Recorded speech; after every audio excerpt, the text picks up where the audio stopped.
Every time you tell someone what you are going to build, you create a debt. Not a financial one, something harder to repay. You have just made a promise that the world did not ask for and that you now have to fulfill in public. And here is the part nobody talks about. The moment you make that announcement, you have handed control of your reputation to the gap between what you said and what you deliver. If the gap is small, people are satisfied. If the gap is large, they do not forget, and the debt accumulates silently in how people see you, in how you see yourself, in the quiet erosion of your credibility every time you announce and fall short. The wealthiest men I ever knew had one habit in common that had nothing to do with industry or strategy or intelligence. They never told you what was coming. They told you what had already arrived. And the difference between those two things is the difference between building wealth and building a reputation for almost building it. I am going to tell you exactly how that mechanism works and exactly how to use it starting today. I am Henry Ford. I built the Ford Motor Company from a workshop. I built the Model T, the moving assembly line, the $5 workday. I changed how the world makes things and how the working man moves through it. I did not build any of this by announcing it first, not because I was naturally secretive. Not because I had some strategic instinct that other men lacked, but because I learned, through one specific costly experience early in my career, that the moment an announcement leaves your mouth, the announcement begins working against you in ways that are invisible until they are not. This message is about the specific mechanism by which silence builds wealth and announcements build expectations. Not just the protection of your plans from competitors, something deeper than that. The way that keeping quiet about what you are building preserves something that announcements consume, something that is directly connected to your ability to negotiate, to position yourself, to command the terms of every relationship and transaction you enter. And the way that announcing before delivery consistently produces a specific kind of poverty that has nothing to do with money and everything to do with identity. By the end of this message, you will understand exactly what debt is created every time you announce, exactly why the wealthiest men in my circle talked about what was already done and almost never about what was coming, and exactly what to do and what to stop doing starting with today.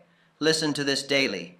The man who hears it once understands something about silence. The man who hears it 30 times has rewired what comes out of his mouth before it arrives there.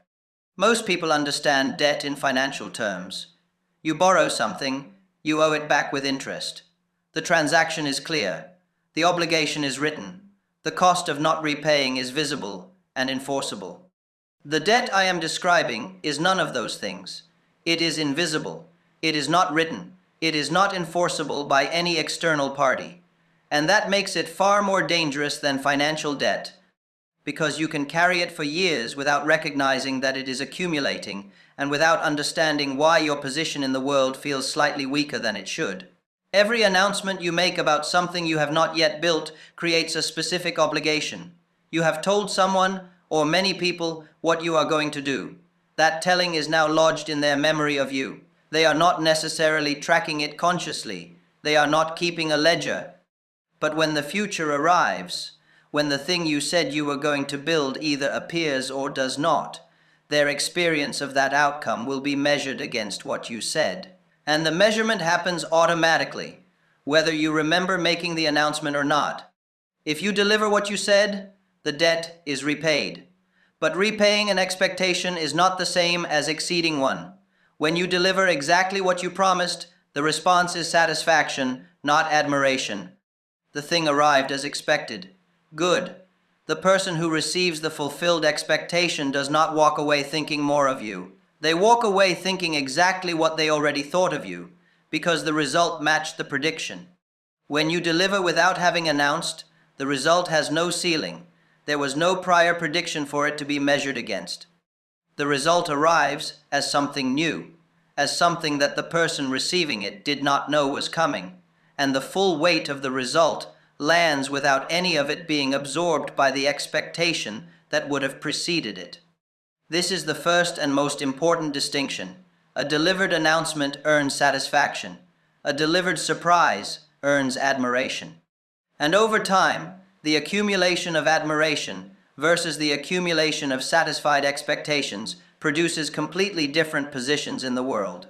The man who habitually delivers without announcing becomes the man whose results cannot be predicted and whose next move cannot be anticipated.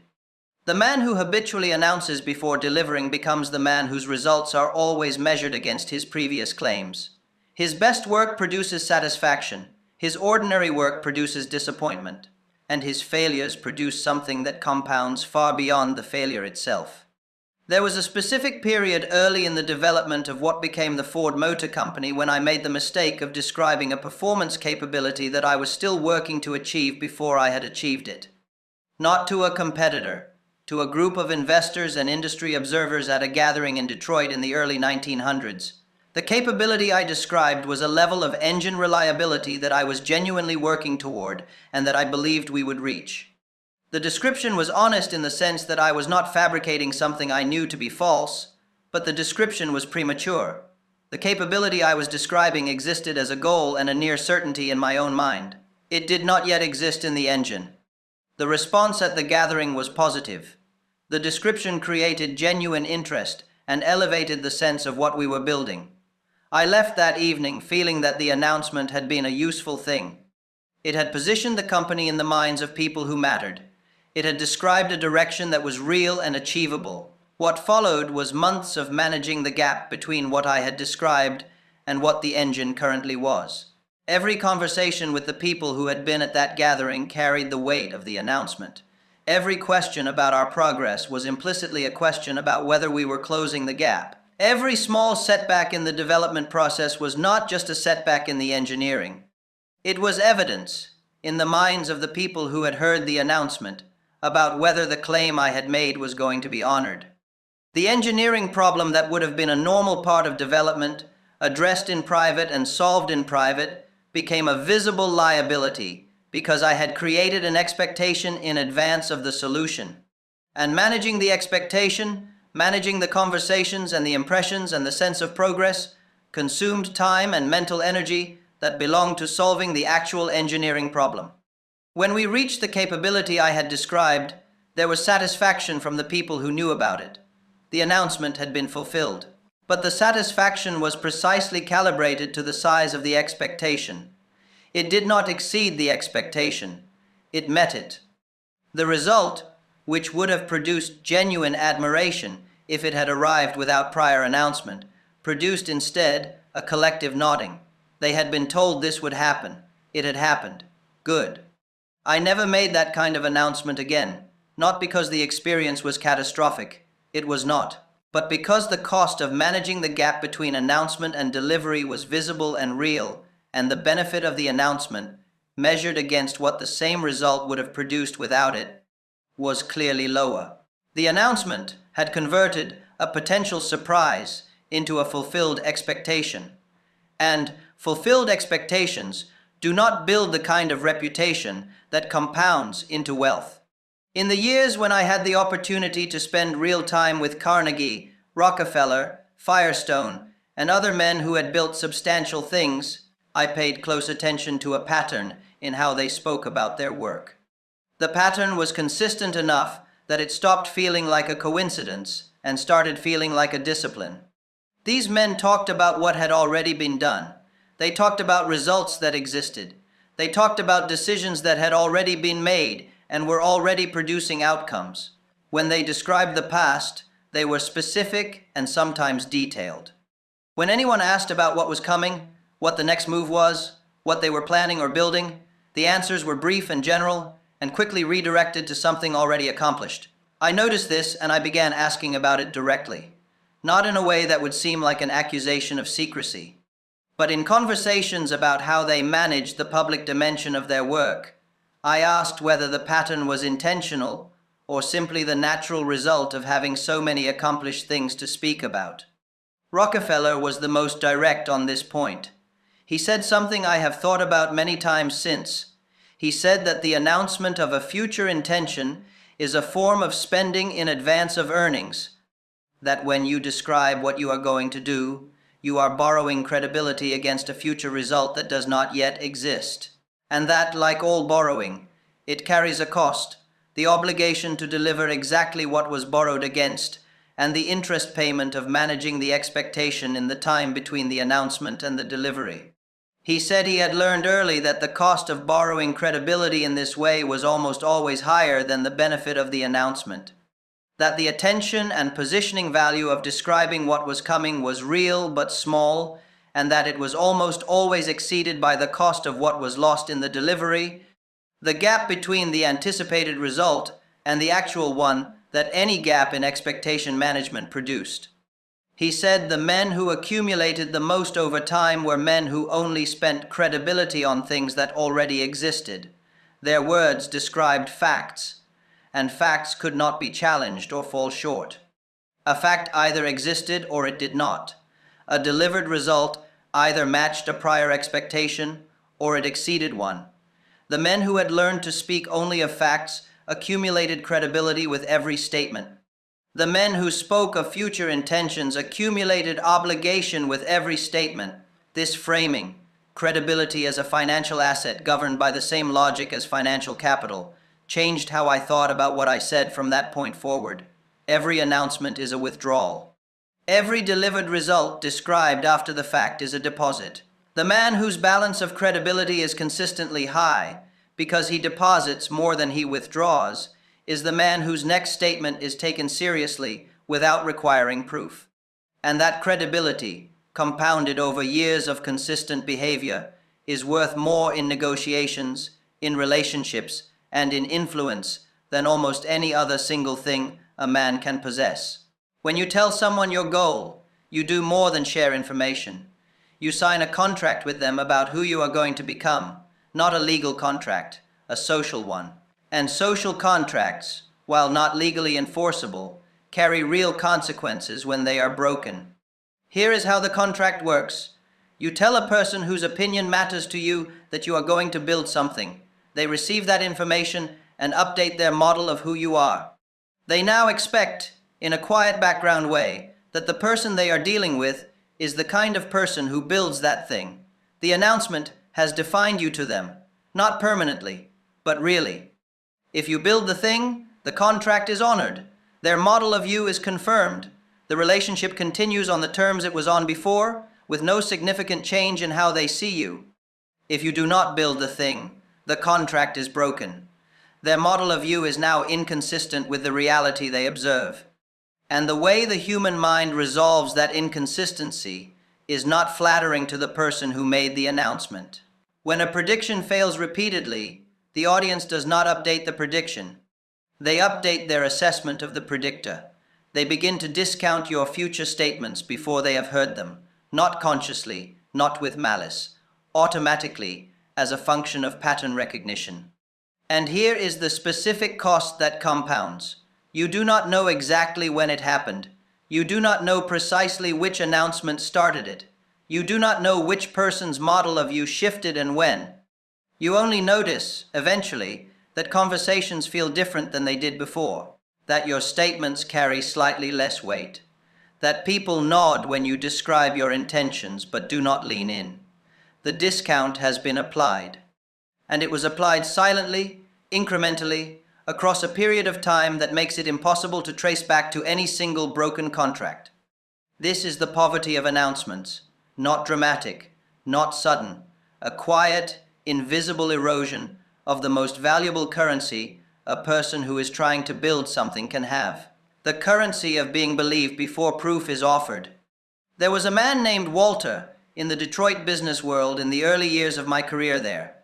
Walter was sharp, genuinely smart, and articulate in a way that drew people to him. He had ideas that were often interesting and sometimes brilliant, and he announced them freely, enthusiastically, to every person he thought was worth knowing. His social world was full of people who had heard his plans. The problem was the delivery rate. Walter built some of what he announced. He did not build most of it, not because of fraud, because his ideas moved faster than his execution, and he announced the ideas before he had verified his capacity to execute them. Over a period of years, the weight of unbuilt announcements accumulated in how the people around him experienced his statements. By the time I knew Walter well, which was perhaps 5 years into his time in the Detroit business community, the discount had been fully applied. He was still intelligent. He was still articulate. He was still presenting interesting ideas. But the men he was presenting them to had updated their models of Walter. They listened politely and allocated almost no weight to the announcement. They had learned from experience that Walter's announcements were not reliable predictors of Walter's outcomes, and no amount of intelligence or enthusiasm could overcome that learned discount. Walter was not aware of the degree to which this had happened. He experienced it as the world being slow to recognize what he was offering. He attributed the lack of response to a failure of vision in the people around him, rather than to the specific thing he had trained them to expect from his statements. This is the hidden feature of the announcement trap. It removes your ability to accurately diagnose the problem, because the consequences look like external indifference rather than what they actually are, the accumulated cost of broken social contracts. Here is a story with a different outcome, and it is the one that I think demonstrates the mechanism most clearly. There was an investor in the years of the early automobile industry, a man named Charles, who was not in manufacturing, but who observed it from close enough proximity to understand it in some detail. Charles was not a dramatic or particularly visible figure in the industry.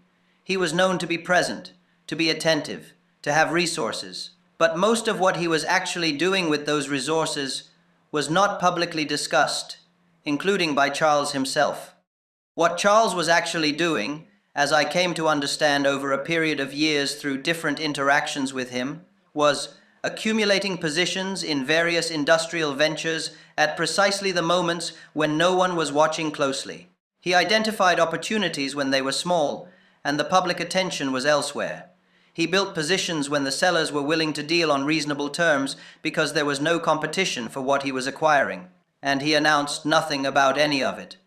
When his positions matured, when the ventures he had quietly supported grew into something the broader world recognized as valuable, Charles was already in them. His entry price was low because he had entered in silence.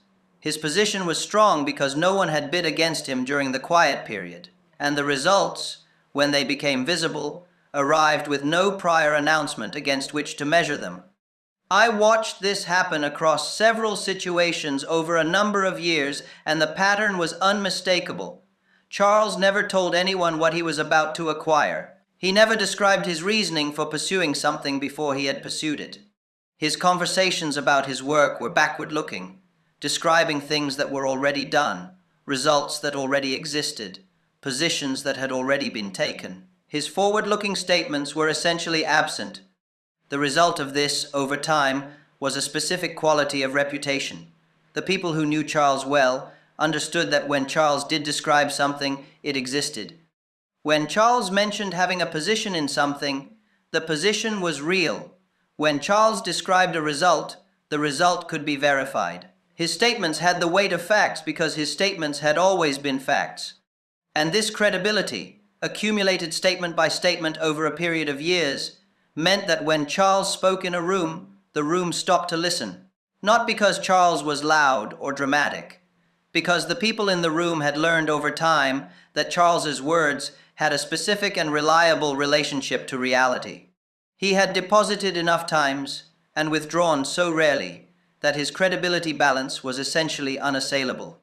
And the practical consequence of that was a negotiating position in every transaction that most men could not approach regardless of their wealth or their intelligence or their actual quality of vision. The silence built the reputation built the position built the wealth, not through strategy in the narrow sense. Through the consistent behavior, year after year, of only spending credibility on things that already existed.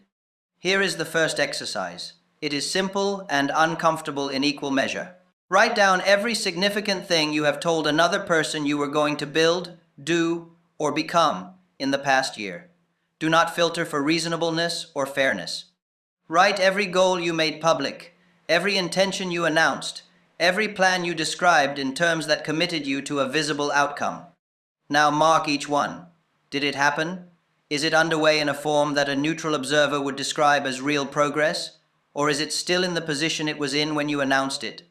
For each item that is still in the announcement stage, write one honest sentence about why, not a defensive sentence, an honest one. Was the announcement premature? Did you announce before you had verified that execution was actually within reach? Did the act of announcing reduce the urgency that would have driven the execution? This audit is not a judgment of your character. It is an honest account of the current state of your credibility balance. If most items on the list are delivered, your balance is positive. If many items remain in the announcement stage, your balance has been declining in ways you may not have fully tracked. The second part of the exercise is forward-looking. Write down the most important thing you are currently trying to build. Then write the names of every person you have already told about it. For each name, write one sentence about what that person's current model of you is in relation to this specific thing. Are they waiting to see if this one is different from previous announcements? Are they genuinely expecting this to be delivered? Do they have enough evidence of your delivery history to give full weight to this particular intention? What this exercise surfaces is not just the current state of one project. It surfaces the relationship between your announcement history and the weight your current intentions carry with the specific people who matter most to what you are trying to build. That relationship is the invisible infrastructure of everything you will try to build next.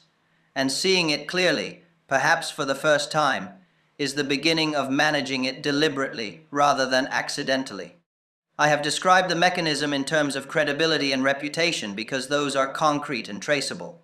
But I want to go deeper than that because the deepest cost of the announcement habit is not external. It is internal. Every time you announce a goal and do not deliver it, something happens inside your experience of yourself.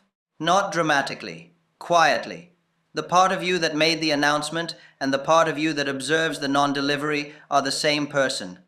You cannot fully hide from yourself the pattern of your own behavior over time. And the pattern, if it is a pattern of announcing and not delivering, produces a specific quality of internal experience. It produces a slight diminishment in how seriously you take your own future intentions, because you have enough history now to know that intentions announced publicly have a specific and somewhat unreliable track record of becoming reality. You still feel the desire to build what you say you will build. But somewhere below the desire, there is a quiet knowledge that the desire has not always been enough, and a corresponding reduction in the confidence that the current desire will be different. This internal discount is the most damaging consequence of the announcement habit, because the energy that drives building comes primarily from a specific quality of internal certainty. The sense that this is going to happen, that the outcome exists in the future, and that your actions are the path to it. That quality of certainty is very sensitive to your history of following through. It builds when you consistently do what you said you would do. It erodes when you consistently describe what you intend to do and then find yourself in a different place months later. The man who keeps his building private does not accumulate this internal debt. Every project he builds was built in silence. His internal experience of his own intentions is not complicated by the memory of announced intentions that came to nothing. When he decides to build something, the decision is clean. It is not filtered through the accumulated memory of previous decisions that were announced but not executed. The internal certainty, the fuel of building, is intact. There is a second internal cost that I have not yet named, and that I think deserves its own description. When you announce a goal publicly, the goal ceases to belong entirely to you. A portion of it now belongs to the social world that received the announcement, and that transfer of partial ownership, invisible as it is, changes your relationship to the goal. Before the announcement, the goal was yours. It existed inside your own conviction and your own daily choices and nowhere else. The energy behind it was purely your own. The direction of it was entirely in your hands. When something needed to change about the approach, you changed it. When a new piece of information suggested a different path, you followed the path. The goal was alive in the way that something entirely yours can be alive, responsive and free, and fully under your direction. After the announcement, the goal has an audience. The audience does not know they have become partial owners, but they have. Because you are now building not just toward the result, but toward the result as described. If the path changes significantly, you are now implicitly revising a public commitment. If the result arrives in a different form than described, you are managing the gap between what was said and what appeared. The goal, which was yours when it was private, is now jointly held between you and everyone who heard the announcement. And joint ownership of a building project is almost always worse than sole ownership, because the other owners cannot be directed, cannot be consulted, cannot be managed. They can only be managed in the mind of the person who made the announcement, as a background consideration that complicates every decision about whether to change direction. This is why silent builders have a specific quality of decisiveness that announced builders often lack. They are not managing an audience as they build. They are managing only the problem. Every decision is made on the merits of the problem and the resources available and the direction they have privately chosen. No decision is filtered through the question of how it will look to the people who heard the announcement. The building is cleaner. The decisions are cleaner. And the thing that eventually arrives is better for having been built without the weight of a public commitment shaping every choice along the way. This is the deepest reason silence builds and announcements cost, not reputation with others. The relationship you have with your own capacity to intend and to execute, and the freedom of that execution from the weight of a publicly stated prior description. That relationship and that freedom are the foundation of everything you will ever build. And the announcement habit quietly corrodes, both in ways that the man making the announcements does not typically notice until the corrosion is substantial. I want to tell you about a period in my own life when I experienced exactly what I have just described. When the pattern of managing public statements about things that were not yet complete had accumulated enough that my own internal certainty about future plans had been affected in a way I did not initially recognize. This was in the later years of building the company, after substantial success had been achieved, when the scale of what we were operating required constant public statements about direction and future plans. Investors, suppliers, workers, the press, all of them had legitimate interests in understanding where the company was going. And for a period, I allowed the demands of that communication to draw me into a pattern of describing intentions and directions in more specific terms than the actual development of those plans warranted. I was not lying. Everything I described was in a genuine state of planning and development, but the descriptions were premature in the sense I have been describing throughout this message. They were delivered in advance of the evidence that would have warranted them. What I noticed, gradually, was a specific quality of discomfort when I began work on any new initiative. The discomfort was not about the work itself. It was about the relationship between what I had said publicly and what the reality of early-stage development actually looked like. The gap between the confident public description and the messy reality of something not yet complete produced a friction that did not belong in the building process. The building process needs to be clean. It needs to be purely about the problem in front of you and the specific next action required. When the building process is also managing the gap between the public description and the current state, it is split between two things. And the split costs something that only shows up in the quality of what eventually gets built. I recognized this, and I returned to a much stricter discipline about what I described publicly and when, not to a state of complete silence about all forward plans. The company's scale made some forward communication necessary and useful, but to a deliberate reduction in the specificity and the timeline of public descriptions of things that were not yet complete. What I described were directions and principles, not specific outcomes with implied timelines. The gap between the general direction and the specific reality is much smaller and much easier to live in than the gap between a specific described outcome and the messy process of getting there. The friction in the building process reduced significantly within months of making this change.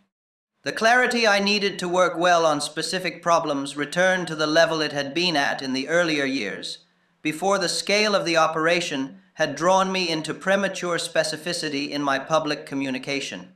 The silence, even partial silence, about specific intended outcomes restored something in the internal building process that the premature announcements had been quietly consuming. There is a specific kind of merchant who sells at market before the harvest. He describes the crop he expects to produce, takes payment for it, and then has to deliver in the autumn what he described in the spring. Some years the crop is exactly what he described. Some years it is better. Some years the weather or the soil or circumstances he could not predict produce a crop that falls short. When the crop exceeds the description, he has undercharged. The buyer got more than he paid for. The merchant delivered value he gave away in advance. When the crop matches the description, the transaction is complete, fair, forgettable. The buyer got what he was promised. Neither party feels the transaction was exceptional. When the crop falls short, the consequences run beyond the specific transaction. The buyer has not received what he paid for. The contract is broken, and the merchant's reputation in the market is diminished in proportion to how far the actual delivery fell from the stated one. The merchant who waits until the harvest is in before he makes his price available operates differently in every possible outcome. If the harvest is poor, he sells what he has at the market price for what exists. No gap, no broken contract, a smaller return on a smaller harvest, but no reputation damage beyond what the poor harvest itself warrants. If the harvest is good, he sells a real abundance at the price the market will bear for real abundance. He did not undersell it in advance against a description that couldn't anticipate the full quality. If the harvest is exceptional, the exceptional harvest speaks for itself. Every bushel is there. Every buyer who encounters it can see and verify its quality without comparing it to a prior description. The result has no ceiling. The merchant who waited commands the full value of the exceptional thing he produced. The man who announces is the merchant selling before the harvest. The man who stays silent is the merchant waiting until it is in. Both can produce the same crop. But the silent merchant retains full control of the terms on which that crop enters the market. And over enough harvests, the man who retains control of those terms accumulates substantially more than the man who gave them away in the excitement of spring. Here is the second exercise. It is a constraint, not a reflection. It changes behavior rather than surfaces it, and it is designed to be practiced for exactly 30 days. For 30 consecutive days, make no announcement about anything you are going to build, do, or achieve that does not already exist. This is not a ban on talking about your work. It is a ban on talking about the future of your work before that future is real. You can talk about what you have built. You can describe results that exist. You can discuss what has happened and what decisions have already been made. You cannot describe what is going to happen, what you are planning to achieve, or what you intend to build to anyone in any form for 30 days. This will create specific moments of discomfort. People will ask about your plans, and you will need to answer in ways that describe direction without committing to outcomes. People will ask about timelines, and you will need to resist the pull to give one that is not yet warranted. Conversations that would normally involve you describing your forward intentions will need to stay in the realm of the already accomplished.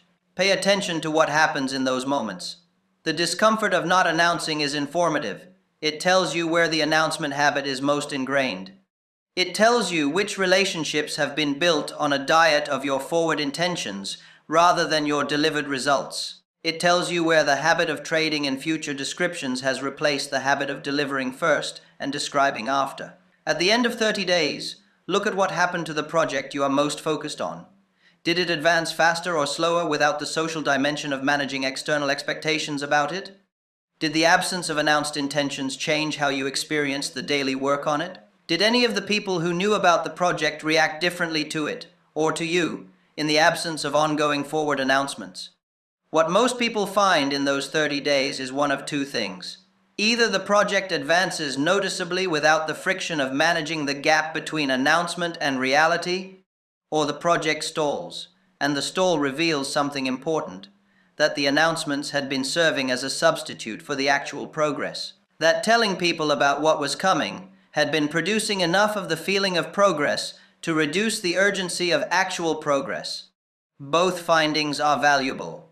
The first confirms what the discipline produces when it is applied to a genuinely developing project. The second reveals a specific way the announcement habit had been costing you that the habit itself was hiding. Do 30 days, then evaluate. If the project advanced better in silence, extend the discipline indefinitely. If the project stalled, the stall is the most important thing you learned, because it is showing you exactly where the announcement habit had been masking a deeper problem with the building itself. The simplest version of everything I have said in this message is this: deliver first, describe after, not as a strategy for appearing more impressive than you are, as a discipline for actually being more impressive than the announced version of yourself would have made possible. When you deliver first, the delivered thing has no ceiling. It is what it is, and what it is can only be measured against the current reality, not against a prior description. If it is extraordinary, the full weight of the extraordinary lands without any of it having been absorbed by expectation. If it is ordinary without the additional cost of having described something that sounded less ordinary. When you describe first, the described thing creates a ceiling. The delivered result can only meet or fall short of what was described. Meeting the description produces satisfaction. Falling short produces disappointment and the beginning of a credibility discount that compounds into every future interaction with anyone who observed the gap. The man who delivers first, consistently, over years, accumulates something that is very difficult for the announcing man to accumulate. He accumulates the specific quality of reputation that comes from results arriving unexpectedly at their full weight, repeatedly, without prior diminishment by expectation. And that quality of reputation produces a position in negotiation, in relationships, in every transaction and interaction that announcements cannot produce, no matter how well crafted they are. The wealthy men in my circle had this quality. Not all of them had started with it. Some of them had learned it through the same kind of costly experience I described from my own early career. But by the time they were building at the level that made them notable, the discipline was embedded. They delivered. Then they described what had been delivered. And the accumulation of that pattern over years was a foundation of credibility that functioned as an asset in every situation they entered. I want to address the practical question that always arises here. What do you actually say when someone asks about your plans? When a potential partner, investor, or associate wants to understand what direction you are heading? The answer is not dishonesty. I am not suggesting you refuse to communicate or create deliberate mystery about your direction. I am suggesting you separate the two things that most people combine in those conversations. The direction is general and can be shared. The specific intended outcomes and their timelines are what cost you. You can say you are building in a specific area without describing the specific result you expect to produce. You can say you are working on improving a specific part of your operation without describing the level of improvement you expect to achieve and when. You can say you see a significant opportunity in a specific direction without telling anyone exactly what position you intend to take and by when. These answers are honest. They give the person you are speaking with a real understanding of where you are pointing. And they do not create the specific debt that precise future descriptions create, because they do not contain the specific measurement against which any future delivery will be assessed. The other useful response, and the one that the most credible men I knew used most consistently, is to describe what has already been accomplished in the area rather than what is coming. When asked about plans, they described recent results, recent progress, things that had already moved. The conversation about the future was redirected to a description of the past that implied a direction without committing to a specific future outcome. This is not evasion. It is the practice of speaking from a position of strength. The man whose conversation is full of what has already been built is speaking from a floor, not a ceiling. Every past result is a fact.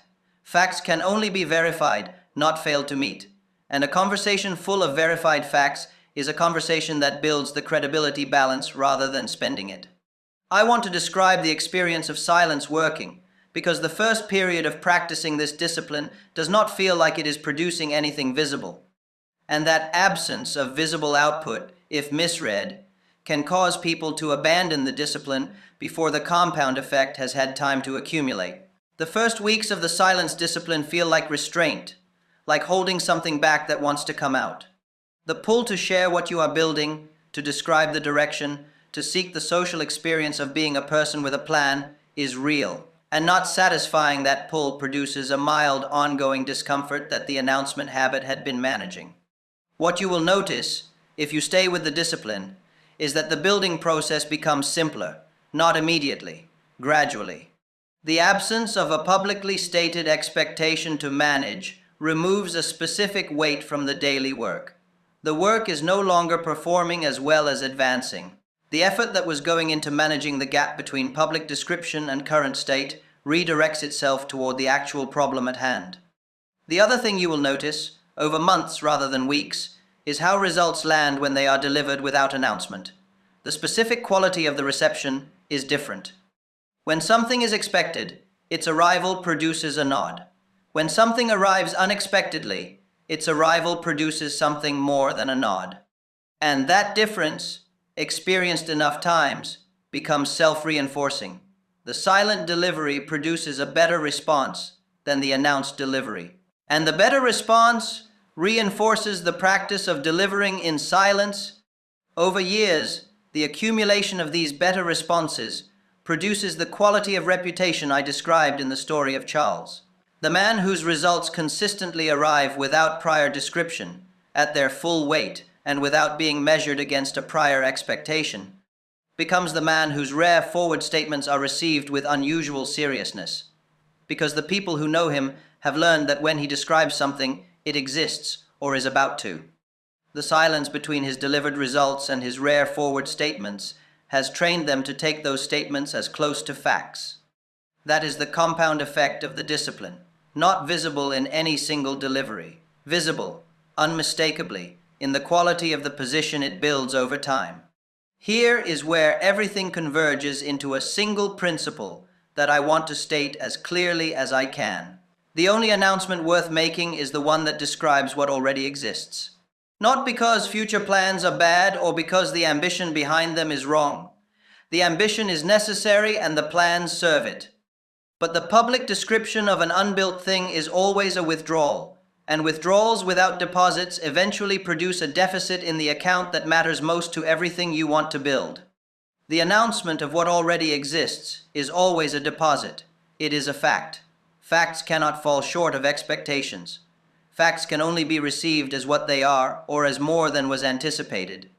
The man who only announces facts accumulates a balance that the man who announces intentions cannot approach, because the man announcing intentions is making withdrawals on a continuous basis and making deposits only when the specific intention is delivered. Build first, announce after. Let the work be the announcement. Let the result speak before your description of it does. Let the world receive what you produce at its full weight, without any of it having been absorbed in advance by a description that created an expectation that the result then had to meet. This is not a way of appearing to have done more than you have. It is the only way of receiving full credit for everything you actually do. Because every announcement you make in advance of delivery gives some portion of the credit for the eventual result to the person who predicted it. When you predicted it, that person is you. And the credit you gave yourself in advance reduces the credit you can receive at delivery. The result meets the expectation. Good, but it cannot exceed an expectation that was precisely defined before the result existed. Deliver first, describe after. Let the world discover what you have built rather than waiting to see if what you described arrives. The wealth is in the delivery. The announcement spends it before it lands. Let me close with 3 specific things you can do differently starting today, not eventually, today, that directly apply what I have described. The first is to do the announcement audit tonight. Write out the announcements you have made in the past year. Mark which have been delivered and which have not. Look honestly at the balance. This gives you the current state of your credibility account and tells you whether you are currently in surplus or deficit. Do it tonight. The second is to begin the 30-day announcement ban tomorrow morning. For 30 days, describe only what exists. If you feel the pull to describe what is coming, redirect the conversation to what has already been built. Describe the past, not the future. Live inside that constraint for 30 days and observe what it does to your building process and to how the people around you receive what you produce. The third is a permanent habit change, not a temporary exercise. Before you describe any future intention to anyone, ask yourself one question first. Would I rather be seen for the intention or for the result? If the intention is described and the result falls short, you will be seen for the gap. If the result is delivered without the intention having been described, you will be seen for what you actually built. The choice, made consciously before each potential announcement, is how the discipline eventually becomes automatic. Listen to this message again tomorrow evening. The part of it that is most relevant to your specific situation will be clearer on the second hearing than it was on the first. That is how this kind of instruction works. The words stay the same. Your position in relation to them changes as you practice what they describe. Deliver first. The rest follows from that.